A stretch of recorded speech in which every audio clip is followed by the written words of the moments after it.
स्वागत आहे आपल्या सर्वांचं या नवीन व्हिडिओमध्ये. तर या व्हिडिओमध्ये आपण नेक्स्ट पॉइंट जो आहे perpendicular distance between point and line. ठीक आहे, परपेंडिक्युलर डिस्टन्स पॉइंट आणि लाईन मधलं तुम्हाला काढायचं आहे आणि ते काढायसाठी हा फॉर्म्युला आहे आपला. ठीक आहे, तुम्ही इथे पण बघू शकता बुकमध्ये perpendicular distance of point from a line. ठीक आहे, हे बघा ही तुमची लाईन आहे. ठीक आहे, आणि हा इथे तुमचा एक पॉइंट आहे. तर तुम्हाला या पॉइंट पासून या लाईन पर्यंत परपेंडिक्युलर डिस्टन्स तुम्हाला काढायचा आहे. ठीक आहे, ठीक आहे. तर तो एक काढायचा एक फॉर्म्युला आहे.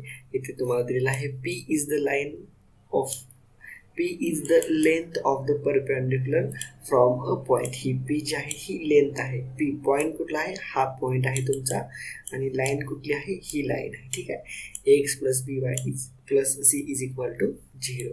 Then P is equal to P म्हणजे काय आहे, लेंथ काढायचा फॉर्म्युला आहे. मॉडमध्ये ax1 plus by1 plus c divided by under root of a चा स्क्वेअर प्लस b स्क्वेअर. ठीक आहे, हा फॉर्म्युला आहे. हा फॉर्म्युलाच फक्त लक्षात ठेवा, तुम्हाला हा प्रूफ करायचं काही आवश्यकता नाही आहे. ठीक आहे, जरी तुम्हाला प्रूफ कसा आला ते बघायचं असेल तर तुम्ही इथे व्हिडिओला पॉज करून पण तुम्ही ते बघू शकता. ठीक आहे, ट्रायंगल PAB कन्सिडर केलेला आहे. ठीक आहे, त्याचा एरिया काढायचा, त्याच्यानंतर त्याचा एरियामध्ये हे इक्वेशन वापरून तुम्हाला पूर्ण हे सिम्प्लिफाय केल्यानंतर नंतर येत जाईल खाली. ठीक आहे, बेस इंटू हाईट.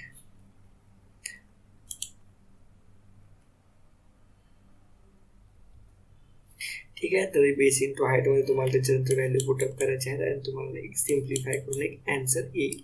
थोडंसं लक्षपूर्वक बघा, पूर्णपणे समजून जाईल. हे काय डिराईव्ह करायची काही गरज नाही आहे असं मला वाटतं.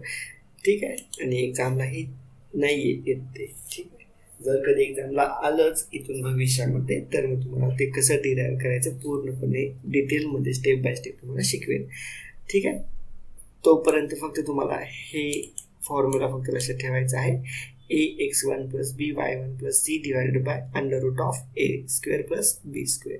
ठीक आहे, a ची व्हॅल्यू तुम्हाला हे इक्वेशनमधून मिळून जातील, a आणि b, आणि तुम्हाला पॉईंट दिलेला आहे x1 y1, तिथून तुम्हाला x1 y1च्या व्हॅल्यू तुम्हाला मिळून जातील. समजलं, अतिशय सोपं आहे. ठीक आहे, लाईन आहे आणि फक्त त्याचं परपेंडिक्युलर डिस्टन्स तुम्हाला काढायचं आहे. ठीक आहे, या डायग्राममध्ये बघू शकता ही लाईन आहे, हा पॉइंट आहे. ठीक आहे, आणि या इक्वेशनचा यूज करून तुम्हाला फक्त हे परपेंडिक्युलर डिस्टन्स फाइंड आउट करायचं आहे. तर चला आता एक्झाम्पल आपण बघूयात. फॉर्म्युला तुम्हाला समजला तर सॉल्व्ड एक्झाम्पल बघूयात. Find the length of the perpendicular on the line from the point. ठीक आहे, ही लाईन आहे, ही एक लाईन आहे आणि हा पॉइंट आहे ते कन्सिडर करूयात. तर तुम्हाला या लाईनपासून परपेंडिक्युलर डिस्टन्स, ठीक आहे, परपेंडिक्युलर डिस्टन्स तुम्हाला हे L फाइंड आउट करायचं आहे. ठीक आहे, तर चला करूयात सोल्युशन. बघा, गिवन लाईन इज, ही लाईन दिलेली आहे आपल्याला 3x plus 4y minus 5 is equal to 0. याच्यामध्ये बघा a इज इक्वल टू 3 आहे, b इज इक्वल टू 4 आहे आणि c is equal to minus 5 आहे. समजलं, त्याच्यानंतर बघा पॉईंट, आपल्याला पॉईंट दिलेला आहे p is equal to x1 y1 is equal to 3 and 4. Point दिलेला आहे इथं आपल्याला 3 आणि 4. ठीक आहे, म्हणजे 3 म्हणजे x1 झालं आणि 4 म्हणजे y1 झालेलं आहे. समजलं, आणि आपल्याला फॉर्म्युला माहितीच आहे. Length of perpendicular from point P x1 y1 to the line ax plus by plus c is equal to 0 is given by. ठीक आहे, P हे आपण लेंथला डिनोट केलेलं आहे. ठीक आहे, तुम्ही इथे बघू शकता ही length P is the length of the perpendicular from the point to the line. हे P काय आहे, डिस्टन्स आहे. समजलं, ठीक आहे. तर P इज इक्वल टू आपला हे फॉर्म्युला आहे आणि डिस्टन्स कधीच निगेटिव्ह नसतं म्हणून हे मॉड वापरलेलं आहे. तर बघा फॉर्म्युला काय, ax1 plus by1 plus c divided by under root of a square plus b square. ठीक आहे, त्याच्यात व्हॅल्यू पुटअप करूयात. a ची व्हॅल्यू काय आहे 3 आहे. ठीक आहे, थोडंसं वरती घेतो म्हणजे तुम्हाला a b ची व्हॅल्यू तुम्ही त्या लक्षात ठेवा. A is equal to 3, B is equal to 4 आणि सी इज इक्वल टू -5 आहे. समजलं. तर इथे 3, 4 आणि -5 आपण इथे व्हॅल्यू पुटअप केल्या. x1 y1 ची व्हॅल्यू पुटअप केली 3 आणि 4, अंडर रूट ऑफ 3चा स्क्वेअर आणि 4चा स्क्वेअर. आता फक्त ह्याला सॉल्व्ह करायचं आहे. सॉल्व्ह बघा, केअरफुली सॉल्व्ह करा नीट. 3 × 3 9. समजलं. 4 × 4 इथे 16. ठीक आहे. -5 as it is divided by under root of 3चा स्क्वेअर होतो 9 आणि 4चा स्क्वेअर होतो 16. ठीक आहे. आता बघा ह्याच्या पुढची स्टेप, 9 + 16 25, अंडर रूट ऑफ 25 आणि वरचं बघा 9 + 16 25. ठीक आहे. 25 कसं कन्सिडर करायचं, कसं सॉल्व्ह करायचं बघा. याला 10 कन्सिडर करायचं, ह्याच्यात एक वाढवायचं आणि ह्याच्यात एक कमी करायचं, म्हणजे हे झालं 15 आणि 10 25. समजलं. असं माइंडमध्ये एक वैदिक मॅथमॅटिक्सच्या ट्रिक्स असतात. ठीक आहे. तर त्या ट्रिक्स वापरून तुम्ही फास्ट कॅल्क्युलेशन करू शकता. ते वैदिक मॅथमॅटिक्सचे ट्रिक्स पण मी तुम्हाला या चॅनलवरती पूर्णपणे त्याची एक लिस्ट, म्हणजे व्हिडिओची लिस्ट बनवलेली आहे आणि ती पण तुम्हाला प्रोव्हाइड केलेली आहे. ठीक आहे. जर तुम्ही चॅनलला जॉईन केला तर तुम्हाला ते बघायला भेटेल वैदिक मॅथमॅटिक्सचं. समजलं. पूर्णपणे शॉर्टमध्ये जेवढे पण मेथड्स आहेत कॅल्क्युलेशनचे, पूर्ण मेथड्स तुम्हाला तिथे पाहायला भेटतील. तर 20 आलेला आहे आपला answer, divided by under root of 25. तर अंडर रूट ऑफ 25 ची व्हॅल्यू माहिती आहे 5 इथे. तर 20 divided by 5 means 4 is equal to 4.